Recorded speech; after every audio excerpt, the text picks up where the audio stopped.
Hey, welcome to the CHW Studios channel. My name's Asher, and on this episode, I'm going to be starting a series of vlogs where I reconnect with my double kick pedal. It's not going to be pretty. Okay, no joke. I haven't actually used my double kick pedal in almost 2 years now consistently and had it like actually attached to the kick drum. So I'm a little bit scared. It's something I want to get better at, though, right now. We're in quarantine. It's the whole COVID-19 thing. Maybe you're watching this in the future, and that's like years ago, hopefully. So the first thing I'm going to do is show you my unboxing video for my Tama Iron Cobra kick pedal. Let's check that out. So as you can see, I've been a single kick pedal boy here for a couple years. I've done some double kick in the past. I've even recorded with it. It's tough. So I've got my other part of the double here, Iron Cobra. Good grief. I don't know who they're marketing these to, but they all have crazy names. So we're gonna do like an unboxing here. Check it out. Look at look at all that dust. Yep, there it is. Probably rusty, just like I am when it comes to double kick. This thing dirty. Okay, now that we've got that all attached, I just wanted to let you know the other purpose of this, other than laughing at myself and my skills, is really to show some of my students and anyone who's working on learning an instrument, just to show you the fact that it's not easy. It takes time, it takes effort. Hopefully, some of these skills have stuck around in my muscle memory and in my brain, but what I really want to show you is that you have to start things slow and then build them up speed wise to get better. Really, at anything, it's a principle that works across all instruments. So I'm going to stop talking now and try some different patterns that I know I used to be good at, and we'll see.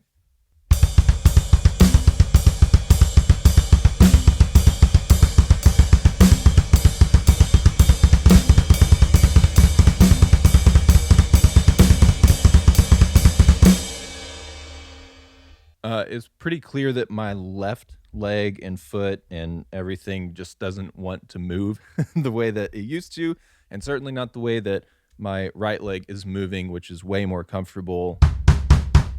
So what I'm gonna do first, this is like the boring, nitty-gritty kind of stuff that I feel like is necessary to really build your technique and build some smoothness with this double kick thing, because one of my goals by doing this series is I want to be able to do like the Scandinavian, Norwegian black metal, just like crazy, and some blast beats and some gravity blast stuff, just that nasty death metal, grindcore, whatever, stupid subgenres of metal. Oh my gosh. If there's any subgenre of music that has the most hilarious names on the planet, just go Google metal subgenres. You might not want to do that. I don't know. There's some scary, nasty stuff out there. Anyway, to get started, I'm going to do just 2 strokes with my left, 2 strokes with my I said the wrong name. So to get started, I'm just going to do 2 strokes with my right kick, pedal, foot, and then 2 with my left, and kind of gauge like how even are these 2 different things.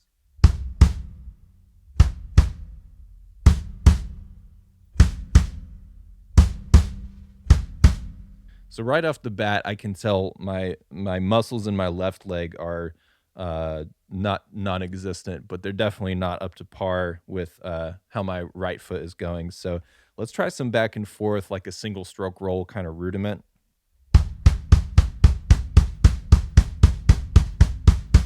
And I'm also going to do those starting with my left, which is uncomfortable. I'm right-handed and right-footed.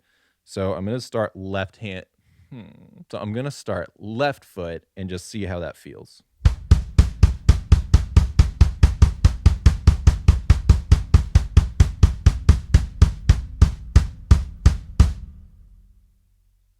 Okay, not terrible. Now I'm going to try it again with this beat that I'm doing. And to explain through this before I play it, I'm doing eighth notes on my ride cymbals. So 1 and 2 and 3 and 4 and then with my snare, I'm just hitting on the 2 and the 4. So and then 16th notes with my kick drum. 1E and a 2E and a 3E and a 4E and a. So here's the whole thing together. I'm going to start this slow and do something that I always tell my students to do. Start it way, way like boring slow, like pretend you're a sloth basically playing the drums, and then see how fast I can speed it up from there to where it gets either uncomfortable or or it hurts. Maybe don't do that. Or to where it just feels like this is going to fall apart at any second. So here we go.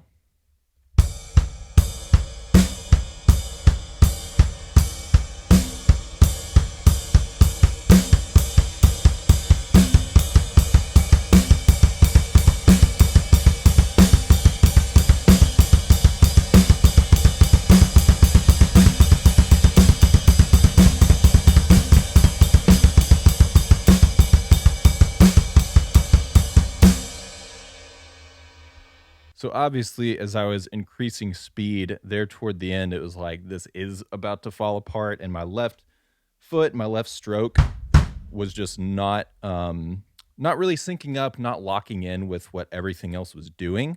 So that's why I slowed it back down. And that's a good technique you can use again on any instrument if you're trying something that's difficult for you. Start it so slow that it allows your brain time to think ahead, think about what's coming up next, and even think about how these things are locking in together. Like, where is the ride cymbal connecting with the right foot? Where's the snare connecting with all three, just like that? So I'm going to demonstrate it one more time. And this time I'm going to go slow to fast, back down to slow or medium, and then try and, oh, good grief. And then try and speed it up again from there. And then at the end, slow back down. So it's like slow, fast, slow, fast, slow. It's a mountain range or a sine wave. Here we go.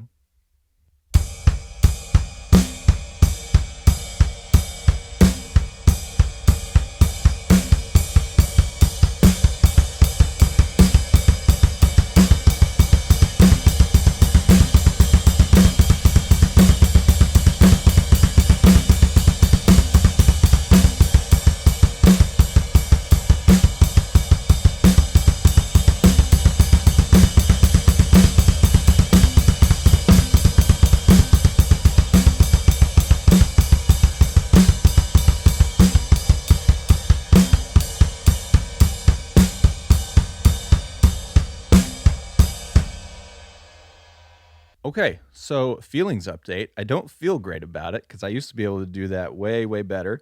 Um, so I'm gonna keep working on this and do another episode, do the same exercise, but I'm gonna add a couple other things to it that I'll show you here, and you can be trying these as well. You can be laughing at me as I'm practicing these. Laugh at yourself a little bit. Certainly helps. All right, so the other thing that I know I used to be good at that I'm trying to reconnect here is getting some burst speed where it's like maybe this kind of pattern with the kick. And I'm going to count these maybe a little differently than other drummers would. I'm going to count 1 and a 2, 3 and a 4. And then up top with our ride cymbal and snare drum, I'm just going to be playing 1, 2, 3, 4. So let's try that whole thing together and we'll see what happens.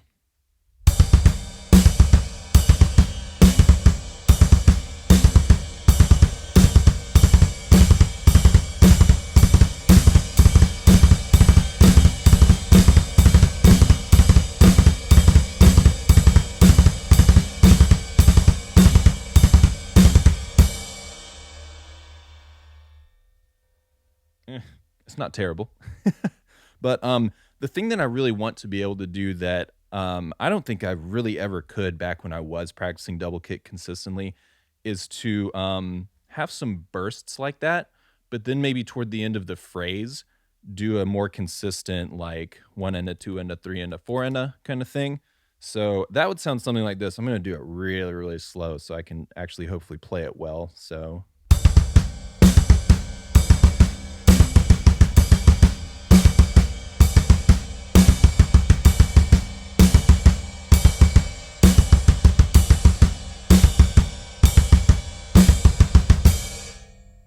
okay, I love that pattern. I've heard it in plenty of songs. You know, the guitars are playing like da-da-da, da-da-da, da-da-da. And they sound, slightly better than that with some good metal tone. If you haven't bought a Metal Zone or a Metalcore pedal by Boss, definitely go buy one of those and get a guitar and just play the open low string. Tune it as low as it'll go, and just bada bada bada bada bada bada is a good workout as well. It's not. All right, the other super fun thing to do with kick pedal, super fun, is to do some singles up top, right left on your snare, and then right left on your kick, and just keep moving that around to the different toms. And hopefully, if you're a metal drummer, which I never really considered myself one, even though I played in some heavy bands, but you should probably have at least 10, 11, 12, 30 toms to hit all the way around the kit, really all the way around your room and your house.